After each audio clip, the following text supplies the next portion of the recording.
नमस्कार दोस्तों, स्वागत है आपका SSC learning point by Singh sir. आज हम करेंगे 7 फरवरी की शिफ्ट 2 का पेपर। चलिए फिर स्टार्ट करते हैं बिना देरी किए हुए।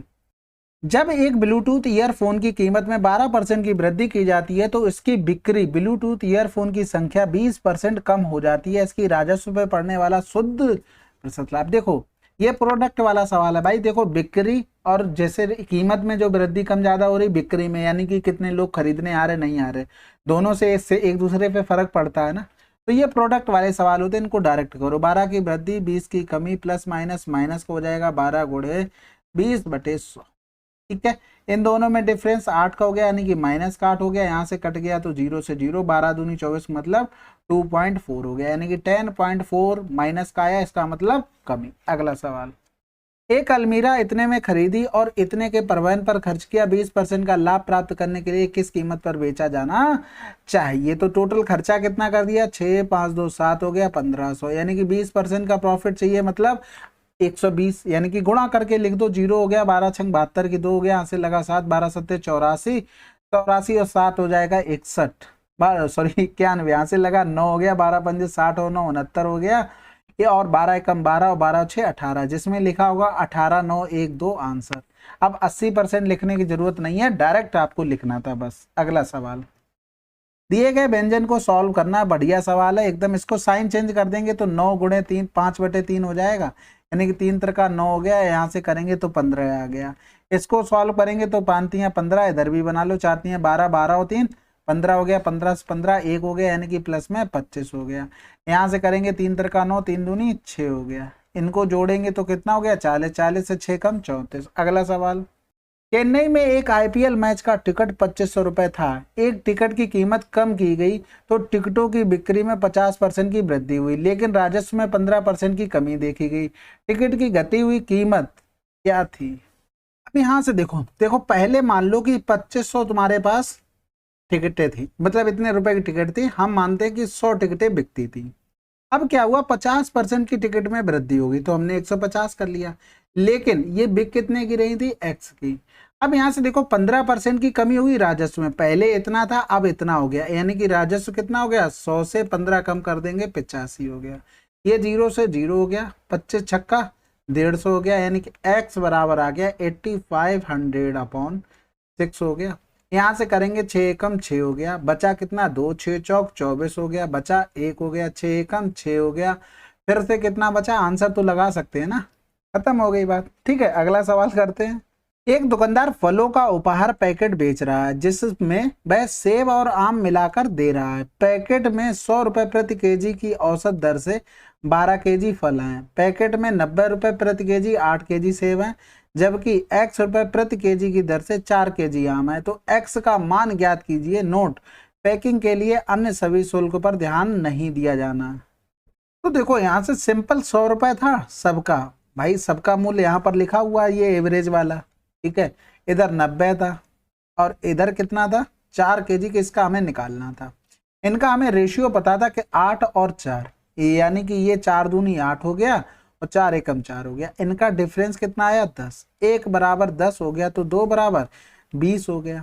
ठीक है, तो यहाँ से एक चीज देखो, ये 200 100 से छोटा है, एक छोटा होता तो एक बड़ा होता, यानी कि आंसर हो जाएगा 100 प्लस का 20, यानी कि 120। अगला सवाल, रमेश को 800 के अंकित मूल्य वाली एक पुस्तक पर 2 ऑफर मिल रहे थे। वह या तो 20% प्रत्येक की 2 क्रमिक छूट ले सकता था, या तो 30 और 10 की 2 क्रमिक छूट ले सकता था। यदि रमेश ने बेहतर ऑफर वाली योजना को चुना होता तो उसने अन्य योजना के मुकाबले कितनी अधिक बचत की होती। सिंपल सी बात है, ये आ जाएगा 30 गुणे 10/100 और 20 गुणे 20/100, यानी कि 3 और 2 दूनी 4, डिफरेंस 1% 800 का 1% आंसर हो गया हमारा कितना 8 रुपया। ये तो ये हो गया, बिल्कुल इतने में सवाल खत्म। और दूसरा क्या, देखो आपको ऑब्जर्वेशन करना है, वह या तो 20% की प्रत्येक 2 छूट ले, यानी कि 20 और प्लस 20 माइनस का 20 गुणे 20/100, एकल छूट हो गई यहाँ से।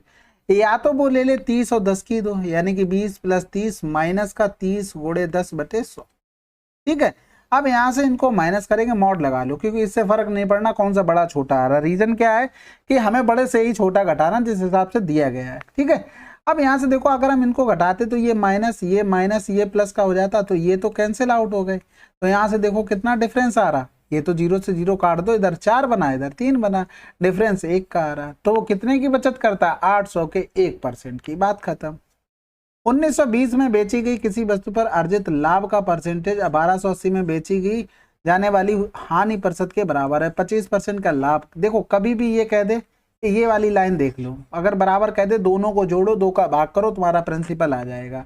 यानी कि 0 हो गया, 8 2 10 की 0, हासिल लगा 1 हो गया, 10 2 12 2, हासिल लगा 1 हो गया, 2 2 2 1 3 हो जाएगा। अब इस पर बटे 2 करना था, तो हमारा क्या आ गया, ये कॉस्ट प्राइस आ गया। 25% का प्रॉफिट चाहिए, 25 चौकू 100 मतलब 5/4 हो जाएगा। 4 दूनी 8, 8 चौक 32 हो गया, 5 चौको 20, आंसर आ गया। समझ रहे हो ना बात को, इतना ही करना है, हमेशा ध्यान रखना। रीजन की इसके पीछे क्या होता है कि 1920 में बेची गई वस्तु पर अर्जित लाभ, यानी कि 1920 में जो बेचा जा रहा है उस पर लाभ हो रहा है, माइनस एक्स कर देंगे, एक्स क्या हो गया, कॉस्ट प्राइस हो गया। यहां से निकल आया, हमें लाभ मिल गया क्योंकि हमने एसपी में से सीपी घटा दिया। दूसरे में तो हमें लॉस हो रहा है, यानी कि इसमें सीपी हमारा बड़ा होगा, माइनस कर देंगे तो 1280, यहां से लॉस पता लग गया। ठीक है, तो अब यहां से x एक तरफ कर लो, ये दोनों एक तरफ कर लो, यानी कि 1920 प्लस का 1280 बटे में 2 बराबर क्या हो जाएगा, x हो जाएगा। यही चीज मैं बता रहा था डायरेक्ट करने को। एक पुलिसकर्मी इतनी दूरी से एक चोर को देखा, चोर भागने लगता है और पुलिसकर्मी उसका पीछा करता है। पुलिसकर्मी और चोर इतनी इतनी चाल से दौड़ते हैं, 3 मिनट के बाद उनके बीच की दूरी कितनी होगी। तो देखो एक दूसरे के पीछे दौड़ रहे हैं, यानी कि सापेक्ष चाल कितनी होगी, 5 हो गई। तो यहां से 5 हो गई, 5 गुणे 5/18 और 3 मिनट की बात कर रहा, 3 गुणे कितना हो गया, 60, ये सेकंड में बना लिया। 18 से 18 कैंसिल हो गया, यानी कि 55 25 250 हो गया। अब तुम क्या करो, 420 से 250 घटा दो, तुम्हारा आंसर आ जाएगा। 0 12 से 5 गया 7, 3 से 2 गया 1, आंसर लगा दो, बात खत्म हो गई भाई। हमें दुनियादारी से कोई पंचायत नहीं है, आपको ये जितना फास्ट कर सकते हो उतना फास्ट इसको करके निकाल लो। उसके अलावा अगर समझने के लिए आप करना चाहते हो, जैसे मान लो वो दोनों एक दूसरे की तरफ भाग रहे थे, तो हमने क्या किया, दोनों की स्पीडें क्या होंगी, माइनस होंगी, क्योंकि एक ही डायरेक्शन में जा रहे। तो वो स्पीड निकल के आ गई 5, इसका चेंज कर लिया हमने 5/18, ये बन गया मीटर प्रति सेकंड। यानी कि इतनी स्पीड से अगर वो 3 मिनट चलता तो कितनी डिस्टेंस आती, मिनट को सेकंड में चेंज कर लिया क्योंकि स्पीड भी मीटर प्रति सेकंड में थी। तो हमने ये निकाल लिया कि इतनी देर में वो 250 मीटर चलता, यानी कि अभी चलना बाकी कितना रह गया, 420 से हमने इतना ही घटा दिया, यानी कि इतनी दूरी बीच की दूरी रह गई। इतनी देर और चल लेता अगर 170 तो पुलिस वाला उसको पकड़ लेता। अगला सवाल, ए और बी एक साथ काम करते हुए प्रोजेक्ट को 16 दिनों में, बी अकेला 24 दिनों में, ए अकेले प्रोजेक्ट को कितने दिनों में कर पाएगा। तो 16 गुणे 24, दोनों का डिफरेंस आ जाएगा 8, 8 3 24 हो गया, 16 3 48, आंसर। ये मैं पहले भी बता चुका हूं, आप लोग अच्छे से फॉलो कीजिए सीरीज को, बहुत फायदा होगा, बहुत जल्दी सवाल कर पाएंगे। अगर कभी भी बोल दे कि ये x दिन में, बी कर रहा तुम्हारा y दिन में, ठीक है। अब छोटे बड़े का ध्यान रखना, ऐसा ना हो तुम छोटे से बड़ा घटा रहे हो, ऐसा नहीं होगा, ठीक है। अगर तुमसे पूछ दे किसी का भी, जैसे ए का पूछ दे, यानी कोई तो एक बड़ा होगा उसी का पूछा जाएगा, तो x इंटू वाई अपॉन में कर दो x माइनस का y। रीजन इसका सिंपल पता है, अगर हम एलसीएम लेते इनका तो एक्स वाई एलसीएम आता, इसकी इफिशियंसी बाई आ जाती, इसकी एक्स आ जाती है। दोनों का किसी का भी पूछता बड़ा आता उसका एफिशिएंसी, उनका डिफरेंस करके भाग करना पड़ता है। अगला सवाल, 40 आदमी एक काम को 15 दिनों में पूरा कर सकते हैं। उन्होंने काम करना शुरू किया और 5 दिनों के बाद 10 और आदमी उनके साथ जुड़ गए। पूरा काम कितने दिनों में समाप्त हुआ। देखो 40 आदमी ने क्या किया, 5 दिनों के बाद 5 दिन काम कर लिया, तो काम बचा कितना उनका, 10 दिन का। टोटल 15 दिन का काम था, 5 दिन उन्होंने कर लिया तो 10 दिन का काम बचा हुआ, क्योंकि कह रहा था कि अभी हम शेष काम करवा लें तो हमें पता लग जाएगा पूरा काम कितने दिन में किया, क्योंकि 5 दिन हमें ऑलरेडी पता है, उसको जोड़ देंगे बाद में। अब क्या हुआ, 10 और आदमी आ गए, आदमी हो गए 50। जो बचा हुआ ये काम है वो कितने डी दिन में खत्म कर देंगे। तो यहाँ से 50 दूनी 100 हो गया, 4 दूनी 8 आ गया, कितना डी। तो टोटल टाइम कितना लगा, 8 यहाँ पर लगा, 5 दिन यहाँ पर लगे, 13, आंसर। अगला सवाल, एक गोले का संपूर्ण पृष्ठीय क्षेत्रफल इतना है तो गोले का व्यास हमको बताना है। तो यहां से एक चीज देखो, 4/3 संपूर्ण दिया, ठीक है, ये क्या कर रहा हूं, 4 पाई r² बराबर हमको दे दिया 22176, यानी कि 4 × 22/7 इंटू में आर स्क्वायर बराबर हो गया 22176। तो यहां से कर लेते हैं, पहले तो भाग कर लो, 4 पंजे 20, 2 बच गया, 4 पंजे 20, 1 बच गया, 4 चौकू 16, 4 चौकू 16 हो गया। अब इसके अलावा करते हैं तो 22 दूनी 44 हो जाएगा, 22 दूनी 44 हो गया, 22 पंजे 110 हो गया, फिर 4 बचा तो 22 दूनी 44 हो गया। अब यहाँ से आर स्क्वायर बराबर लिखेंगे 7 × 7 × 7 छक्का 42 × 7, यानी कि आर बराबर कितना आ गया 42, और हमसे व्यास पूछा तो 42 दूनी 84 आंसर।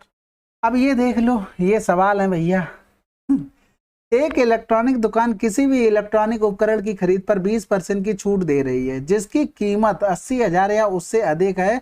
50,000 और 80,000 यानी कि 79,999 के बीच की वस्तुओं पर 16% की छूट, 20,000 से लेकर इतने तक की छूट वस्तुओं पर 10% की छूट, और मोबाइल कवर, ईयरफोन, चार्जर आदि जैसे किसी भी मोबाइल एक्सेसरीज पर की खरीद पर 3% की छूट दे रही है। नियम और शर्तों के अनुसार ये सभी छूट स्वतंत्र हैं और केवल मूल्य रेंज के आधार पर प्रदान की जाती हैं। अजय ने 40,000 की कीमत का एक मोबाइल, 90,000 का एक लैपटॉप और 400 का एक मोबाइल कवर खरीदा, उसे कुल कितनी छूट मिली?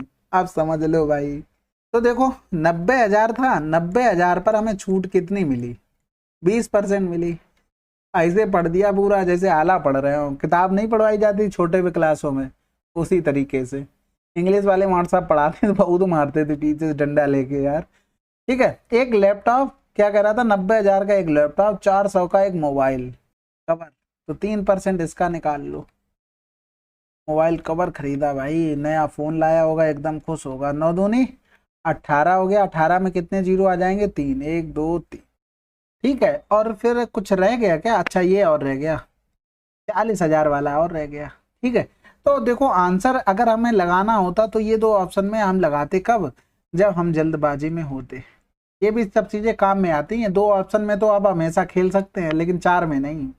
40,000 किस रेंज में आ रहा? 20,000 से 49,000 वाले में, यानी कि ये हो गया कितना? 10% की छूट यहाँ से हो गई, यानी कि यहाँ से काटेंगे तो ये 4,000, यानी कि 4,000 ये जोड़ दो, 12 ये जोड़ दो, यानी कि 22,012 रुपए। अगला सवाल, एक राशि चक्रवृद्धि ब्याज पर 3 वर्षों में इतनी, 5 वर्षों में इतनी। जब ब्याज वार्षिक रूप से चक्रवृद्धि किया जाता है तो वार्षिक ब्याज की दर ज्ञात कीजिए। सिंपल सी बात है, हमें निकालना पड़ेगा, इनका कहीं ना कहीं स्क्वायर बन रहा होगा, बस बात खत्म हो गई। यानी कि 7 से चीज 8 हो गई, अब 1 हो गया, 1/7 हो गया, गुणे 100, यानी कि 14 सही 2/7% आंसर। इतनी कैलकुलेशन करना था, आपका सवाल खत्म। समझ गए? देखो सिंपल सी बात है, अगर फार्मूला आप लिखते तो क्या लिखते? 1 प्लस का r/100 की पावर 5 लिखते। फिर यहाँ से देखो बैकग्राउंड में अगर जाओगे तो सब चीज फार्मूले से ही बन के आई है। आप अगर सोच रहे हो कोई निंजा टेक्निक कहीं से कोई लेके आया, कोई लेके नहीं आया, बस इन्हीं चीजों से सब बना है। फार्मूला थोड़ी ना फेल कर दोगे आप। तो यहाँ से इसको काटते तो क्या बचता? ऊपर पावर 2 बचती, यानी कि 1 प्लस r/100 की पावर बनी 2, यानी कि इधर हो गया 64/49। इनका रूट ले लेंगे तो यही चीज हमने बन जाएगी। अगला सवाल, 2019 में 1,20,000 की राशि पर 12% की दर से सावधि जमा में निवेश किया गया था, जिसकी गणना वार्षिक चक्रवृद्धि आधार पर की गई। वर्ष 2022 में इसका मूल्य लगभग क्या होगा? तो देखो 12% को हम लिख के आ सकते थे, 4 तियां 12, 4 दूनी 8, 4 पंजे 20, यानी कि 25 से चीज कितनी हो गई? 28 हो गई। अब 19 से 22 जाएंगे, 3 साल की बात हो रही, यानी कि हमें करना पड़ेगा क्यूब। समझ लो, अगर याद होगा तो फिर ठीक है, नहीं याद होगा तो फिर कोई बात ही नहीं। 25 का करेंगे 15,625। ठीक है, वैसे लिखने की यहाँ पर क्यूब लिखने की कोई जरूरत नहीं थी, रीजन क्या, हमें तो कैलकुलेशन करनी है। तो हमें दी गई थी 25 × 25 × 25 की वैल्यू कितनी दी गई थी? 12,000। अभी यहाँ पर हम कुछ देर के लिए 28 ही लिखते हैं, देखते हैं शायद कुछ कैलकुलेशन में आसानी हो जाए। तो यहाँ से करेंगे 25 चौकू 100 हो गया, 20 बच गया, फिर एक जीरो आ जाएगा, 25 अट्ठे 200 हो गया। ठीक है, 2 जीरो यहाँ पर आ गए। फिर करेंगे 25 से कम 25 हो गया, बचा कितना है? 23 बच गया, फिर 25 अट्ठे 200 हो जाएगा, और 25 अट्ठे 200, 230 बचा था ना। 25 पंजे 25 नेमा 225 कर लो, 25 नेमा 225, 5 बचा, 25 दूनी 50 हो गया, यानी कि 192 इंटू में 21,952 अपॉन में कितना था? 25 गुणे कुछ नहीं था, हम कर लेते हैं, लेकिन 4 नीचे 100 बना लिया, ऊपर भी 4 का गुणा कर देंगे, यानी कि यहाँ से करते हैं तो देखो 4 दूनी 8 हो गया, 4 नेम 36 हो गया, यहाँ से लगा 3, 4 एकम 4 3 7 हो गया। यानी कि देखो 21952 इंटू में 768 का गुणा करना है। अब यहाँ पर लगभग बोला है, अब फिर यहाँ से कोई भी जुगाड़ नहीं बैठ रही कि आप निकाल लो बिना गुणा करके। तो देखो 2 के नंबर के बाद तो पॉइंट ही आ जाएगा, नीचे तो हमने 100 बना लिया। अब लास्ट में देखो हमें कोई भी एक नंबर मिल जाएगा ना, काम हमारा वहीं से बन जाएगा, लेकिन वो देखना पड़ेगा थोड़ा आगे आके, क्योंकि यहाँ पर पॉइंट लगा होगा तो 2 नंबर लास्ट के हमें मिलेंगे तो वो तो पॉइंट में ही चले जाएंगे, उसके आगे वाला देखना पड़ेगा। तो देखो 8 दूनी 16 की 6 हो गया, हासिल लगा 1 हो गया, फिर 8 पन्ने 40, अगले में पहुंच गए, 6 दूनी 12 हो गया, 40 और 12 52 हो गया, 52 और 1 53 की 3 हो गया, हासिल लगा 5। अब 8 को पहुंच जाएंगे अगले में, यानी कि 8 ने 72 हो गया, 6 अगले में आ गया 72, 6 पंजे 30 हो गया, 7 दूनी 14 हो गया। आगे बढ़ते जा रहे, एक का पीछा एक करता चला जाएगा, 4 2 6 हो गया, 7 3 10 और 1 11 हो गया, यानी कि यहाँ पर आ गया कितना 116 आया और 5 हासिल था, यानी कि 6 5 11 121 हो जाएगा। अब हमने देखो पॉइंट के बाद 2 नंबर आने थे, यानी कि ये 1 आ गया, काम खत्म हो गया। नहीं समझे? देखो गुणा करने के भी तरीके होते हैं अपने भाई, देखो उन्हें तो सीखना पड़ेगा, नहीं तो ऐसे कैलकुलेशन में फंसे रहोगे। आपके अंदर गट्स होना चाहिए कैलकुलेशन का करने के। ये क्या किया मैंने, इरेज कर दिया, चलो कोई नहीं, हम कर देते हैं, लिख देंगे बाद में, ठीक है, क्योंकि हमें पीडीएफ भी शेयर करनी होगी, फिर कुछ समझ ही में नहीं आएगा ये कैसे क्या हो गया, ठीक है। होती हैं चीजें यार, ध्यान नहीं रहता, लेकिन इरेज तो करना ही पड़ेगा, समझाएंगे कैसे चीजें। अब यहाँ से देखो मैंने क्या किया, 8 को पकड़ा, 8 को पहले 2 से गुणा किया तो 8 दूनी 16 का 6 लिख लिया, हासिल लगा 1 हो गया, ये ध्यान रखना। फिर 8 अगले नंबर में हुआ, 8 पन्ने 40, 8 का पीछा कौन करेगा 6, 6 का 2 में गुणा किया, 6 दूनी 12, ठीक है। तो यहाँ से 52 हो गया, 52 1 53 हो जाएगा, 53 का 3 हासिल जोड़ दिया, तो हासिल अब क्या हो गया 5 हो गया हमारा, ये ध्यान रखने वाली चीज होती। फिर 8 का इसमें गुणा होगा, 8 ने 72, फिर 6 अगले वाले में आएगा ना, अब 6 पंजे 30, ये क्या कर दिया हमने 72 लिख, और फिर क्या हुआ, अब शुरुआत 7 भी कर देगा, क्योंकि 2 के पास तो कोई बचा नहीं है, तो 7 दूनी 14 हो गया, तो इनको जोड़ा 4 2 6 हो गया, 7 3 10 1 11 हो गया, 116, ये हासिल 5 था, प्लस का 5 तो 121 आया है, यहाँ से 121 आया। तो जैसे ही हमने 1 लिखा, क्योंकि पॉइंट के बाद 2 नंबर तो हमें मिल चुके हैं, नीचे 100 बनाया था ना, तो बात खत्म हो गई, वहीं से आंसर लगा दिया। तो इतना तो प्रैक्टिस कर लो, ठीक है। चलिए फिर अगला सवाल करते हैं। एक बेलन की ऊंचाई में 25% की वृद्धि की जाती है और उसके आधार की त्रिज्या में 15% की कमी की जाती है, तो उसके वक्र पृष्ठीय क्षेत्रफल की वृद्धि या कमी बतानी। देखो वक्र पृष्ठीय क्षेत्रफल लिखते तो क्या होते, 2 पाई आर एच होता ना, किसी में स्क्वायर हो रहा ना कुछ हो रहा, सिंपल सा एक बार में है, तो कर दो 25 वृद्धि हो रही, माइनस का 15 कमी, प्लस माइनस माइनस 25 गुणे 15 बटे तो हो गया। इनमें दोनों में डिफरेंस कितना आ गया 10 आ गया। यहाँ से करेंगे तो 25 पंजे 125 हो गया, फिर 25 से कम 25 और 12 37 हो गया, यानी कि 10 से पूरा 4 घटाएंगे तो 6 आ गया, 100 से 75 गया 25, यानी कि 6.25% का लॉस होगा, क्योंकि सब माइनस में आ रहा है, सॉरी वृद्धि होगी, मैं क्या माफ कीजिएगा पता नहीं कहा कर रहा हूँ। एक पुलिसकर्मी 120 मीटर आगे चोर को देखता है, तुरंत पुलिसकर्मी चोर का पीछा करना शुरू करता है। पुलिसकर्मी 1 मिनट में 26 मीटर और चोर 20 मीटर दौड़ सकता है, तो पुलिस कितने समय में चोर को पकड़ लेगा। देखो यानी कि 1 मिनट कह रहा है, यानी कि चाल दे दी उसने 26 मीटर प्रति मिनट और इसकी दे दी 20 मीटर प्रति मिनट, बस। अब सापेक्ष चाल से, सापेक्ष चाल क्या 6 है, 120 में 6 से भाग करना था, 20 मिनट आंसर आ गया। डिफरेंस होगा ना, एक ही तरफ भाग रहे हैं। यदि प्रथम 110 प्राकृतिक संख्याओं के लघुत्तम समावर्त n है, तो प्रथम 115 प्राकृतिक संख्याओं का लघुत्तम समावर्त क्या होगा। यदि प्रथम 110 प्राकृतिक संख्याओं का लघुत्तम समावर्त n है, तो प्रथम 115 प्राकृतिक संख्याओं का लघुत्तम समावर्त क्या होगा। देखो ये सवाल बहुत अच्छा सवाल कह सकते हैं, अगर आपने प्रैक्टिस नहीं की होगी। देखो 110 प्राकृतिक संख्याएं होंगी, उनका क्या है n है 115, यानी कि अब हमारे पास 110 के बाद कौन कौन सी संख्या आ गई, 111, 112, 113, 114, 115 आ गई, यानी कि इनके फैक्टर करके देखते हैं तो ये हो जाएगा 3 गुणे 3 त्रिका 9 हो गया, 3 3 सत्ते 21 हो गया। इनका किया तो 4 गुणे 4 दूनी 8 हो गया, 4 अट्ठे 32 हो गया। 113 इसका फैक्टर होगा, नहीं होगा। 114 इसका भी फैक्टर हो जाएगा, 2 पंजे 10, 2 सत्ते 14 हो गया। यहाँ से करेंगे तो 23 पंजे 115। एक चीज बताओ, इनमें से ये संख्या जितनी हमने लिखी है, इनमें से कोई संख्या है जो 110 के अंदर नहीं आती हो? सारी आती है ना कहीं तो कहीं से कभी ना कभी तो आई होंगी ना, यानी कि उनका एलसीएम सबका हो चुका है 100 लेकिन ये तो रह गया ना, यानी कि यही तो हमें इसमें गुणा करके चिपकाना है, एलसीएम हो गया, बात खत्म हो गई, और कुछ करना ही नहीं था हमको। दूध और पानी के मिश्रण में 18 भाग दूध है और 8 भाग पानी है। मिश्रण के कितने भाग को हटाकर पानी प्रतिस्थापित कर दिया जाना चाहिए ताकि पानी और दूध का अनुपात बराबर हो जाए? एक चीज बताओ, सिंपल सी बात है कि आपके पास अगर 18 रेशियो में 8 कोई चीज है तो रेशियो 2 नेमा 18, 2 चौकू 8 है। अब इससे मिश्रण से कुछ भी निकाल लिया जाए, जैसे टोटल कितना हुआ 8 8 16 26, कुछ भी निकाल लिया जाए, अगर उसके बाद जो भी वस्तु बचती है उसका रेशियो सेम ही बचेगा। ये हमेशा याद रखना, सेम रेशियो बचता है। अब वो कह रहा था भाग तो हट चुका है, अब जो भी आना चाहिए था उसमें पानी को, मतलब पानी को मिलाया गया है, ठीक है, लेकिन दूध को तो नहीं मिलाया गया था ना, यानी कि रेशियो 1:1 हो गया। ये बचा था मिल्क, ये बचा था वाटर। तो यहाँ से एक चीज बताओ सिंपल सी, कि हमने भैया पानी मिलाया, दूध तो मिलाया नहीं है, यानी कि दूध को बराबर करने के लिए 9 का मल्टीप्लाई यहाँ पर, यानी कि हमने यहाँ पर कितना पानी मिलाया है? 5 लीटर पानी मिलाया है, ठीक है। कह रहा था ताकि दूध और पानी का अनुपात, और टोटल नए मिश्रण में 5 लीटर पानी आ गया, टोटल था कितना? 18 लीटर था। आंसर लगा दो। अगला सवाल करते हैं। दूध और पानी के 90 लीटर मिश्रण में दूध और पानी का अनुपात इतना है, मिश्रण में कितना पानी मिलाना चाहिए ताकि दूध और पानी का अनुपात इतना आ जाए? देखो सेम बात आ गई भाई, 4:1 था, यहाँ पर 3:1 हो गया। कह रहा था कि कितना पानी मिलाना चाहिए, लेकिन मिल्क तो नहीं मिल रहा ना, मिल्क तो सेम ही बच रहा भाई, इसमें तो कोई दिक्कत नहीं।